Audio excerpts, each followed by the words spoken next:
기껏 키워줬더니 돈 앞에서 새엄마를 버리네. 오늘은 드라마보다 더 드라마 같은 막장 상속 스토리를 들려드릴게요. 순자는 재혼이었습니다. 하지만 아이들은 친엄마보다 순자를 더 따랐죠. 어릴 때부터 남편의 3남매를 자기 자식처럼 키웠거든요. 애들은 다 시집 장가갔고 순자는 남편과 편안한 노후를 보내고 있었습니다. 그러던 어느 날 남편과 함께 차를 타고 가다 큰 교통사고가 났습니다. 순자는 전신마비, 평생 병원 신세를 져야 했죠. 남편은 다치지 않았고 재산도 있어 병원비 걱정은 없었습니다. 하지만 혼자 지내던 남편이 폐렴 합병증으로 갑자기 세상을 떠났습니다. 그때 아이들의 본성이 나왔습니다. 큰아들은 말했습니다. 새엄마 병원비는 우리가 낼 이유가 없다고. 사실 순자는 남편과 혼인신고를 하지 않은 사실혼 관계였습니다. 사실혼으로 30년을 산 거죠. 남편은 늘 말했죠. 그게 뭐가 중요하냐? 우리만 잘 살면 되지. 하지만 남편이 죽자 아이들은 재산 분할부터 신청했고 아버지 명의 부동산과 예금을 마음대로 처분하려 했습니다. 병원에 누워있는 순자에게 남은 건 아무것도 없었습니다. 그때 순자의 친정 조카가 나섰습니다. 법원에 사실혼 관계를 증명하고 병원비와 상속 지분을 순자에게도 나누라며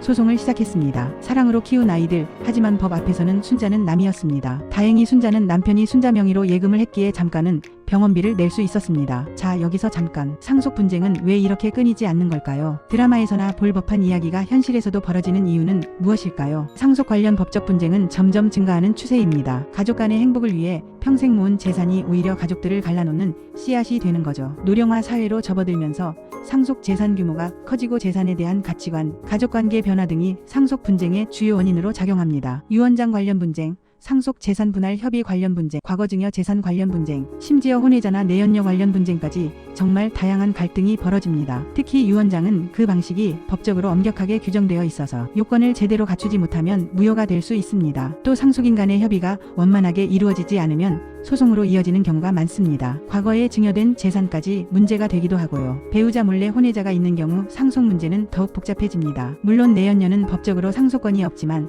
상속 분쟁의 불씨가 될 수 있죠. 상속 소송을 할 때는 신중해야 합니다. 잘못된 형사 고소는 오히려 불리한 결과를 초래할 수 있습니다. 그러니 상속 전문 변호사와 꼭 상담해서 법적 조언을 구하는 것이 중요합니다. 상속 분쟁을 예방하는 가장 좋은 방법은 뭘까요? 바로 생전에 유언장을 작성하는 겁니다. 더 많이 남겨주지 못해서 미안하다 혹은 덜 줘서 미안하다 이런 생각보다는 생전에 최선을 다했다는 마음으로 상속을 준비하는 것이 중요합니다. 사실혼 관계는 법적으로 보호받기 어렵기 때문에 더욱 철저한 준비가 필요합니다. 순자의 조카처럼 적극적으로 권리를 주장하고 법적 도움을 받는 것이 중요하죠. 사랑으로 키운 자식들이 돈 때문에 변하는 모습 정말 충격적입니다. 상속 미리미리 준비하고 대비해서 가족 간의 불화를 막는 것이 최선입니다. 더 궁금한 점이 있다면 언제든지 댓글로 질문해주세요. 다음에 더 흥미로운 이야기로 돌아오겠습니다. 구독, 좋아요.